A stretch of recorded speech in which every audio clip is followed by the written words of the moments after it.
तो वैसे तो मैं एक कोरियोग्राफर हूँ, बट एक नई कला आ गई है कुछ लिखने की, लिखाने की। आज फादर्स डे है। इस फादर्स डे पे एक जो मिडिल क्लास फैमिली में जब कोई बेबी आता है, जब कोई फादर उस चीज़ को एक्सपीरियंस करता है, उस दौरान जो बच्चे का एक्सपीरियंस है मैंने वो लिखा है और मैं बताता हूँ। इसके लिए वीडियो पूरा देखोगे तभी समझ में आएगा, और ऐसे बीच पे छोड़ के जाओगे तो फिर नहीं आएगा। तो स्टार्ट करते हैं। मैंने जितना भी मेरे को समझ में आया है, जितना भी मैंने ट्राई किया है। ये बात तब की है जब दुनिया में मेरे लिए सोई हुई थी। ये बात तब की है जब दुनिया मेरे लिए सोई हुई थी। नन्ही सी आंखें, मुड़ी हुई उंगलियां थीं। नन्ही सी आंखें और मुड़ी हुई उंगलियां थीं।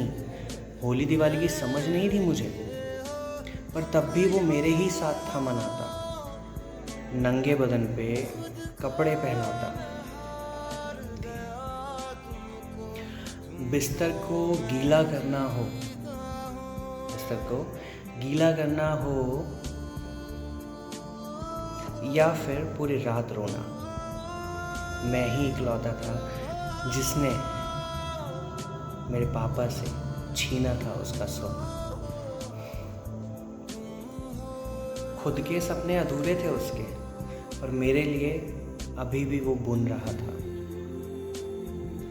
अल्फाजों से तो मैं गूंगा था, अल्फाजों से तो मैं गूंगा था, पर वो मेरे इशारे समझता था।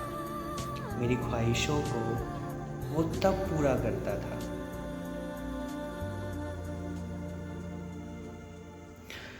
मैं हैरान हूँ आज इस बात से कि वो उस टाइम मुझे कैसे पढ़ता था, जब मैं गूंगा था, जब मैं बोल नहीं पाता था, और वो इशारों को मेरे समझ जाता था, मेरी ख्वाहिशों को पूरा करता था।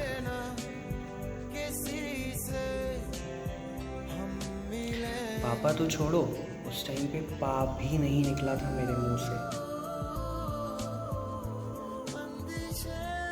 उस टाइम पे पाप भी नहीं निकला था मेरे मुंह से, और वो मेरी हर फरमाइश को पूरा कर रहा था। और मैं भी उसके लाड़ प्यार में उसकी तरफ ढलने लगा था। घर से बाहर ना निकल जाए, अपनी नज़रें उसके पैरों पर रखने लगा था। बाज़ार में बहुत सी परेशानियां थीं उसके लिए,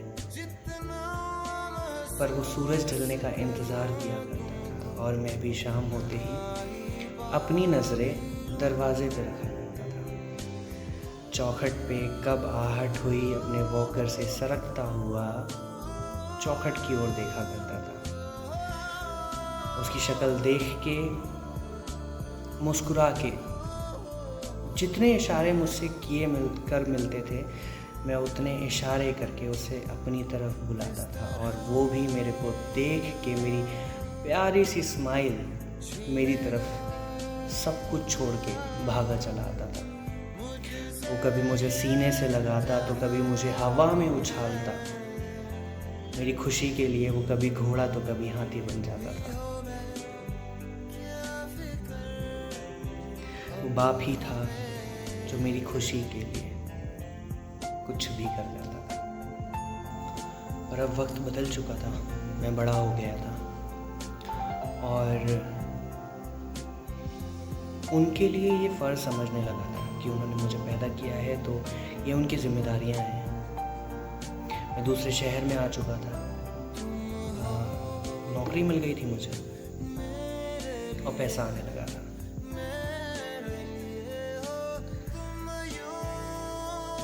इसके बावजूद भी वो मुझसे सिर्फ एक ही सवाल करते थे कि बेटा कभी तो घर आ जा, कभी तो अपनी शक्ल दिखा जा। उसने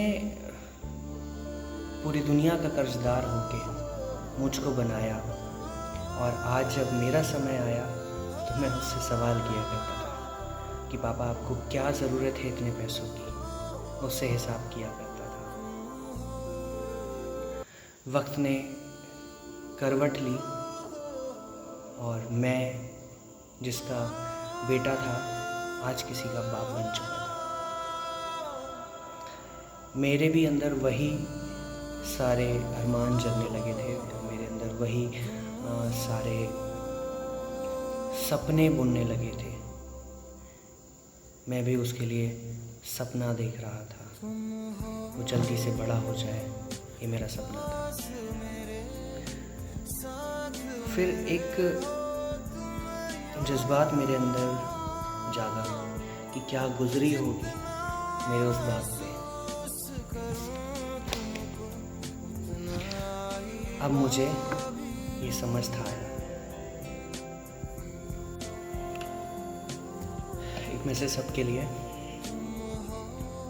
कि एक रोज़ तो तुम्हें एहसास होगा, एक रोज़ तो तुम्हें एहसास होगा, अभी टाइम है, अपने बाप को गले लगा दो, क्योंकि एक टाइम होगा तुम होगे तो तुम्हारा बाप नहीं होगा।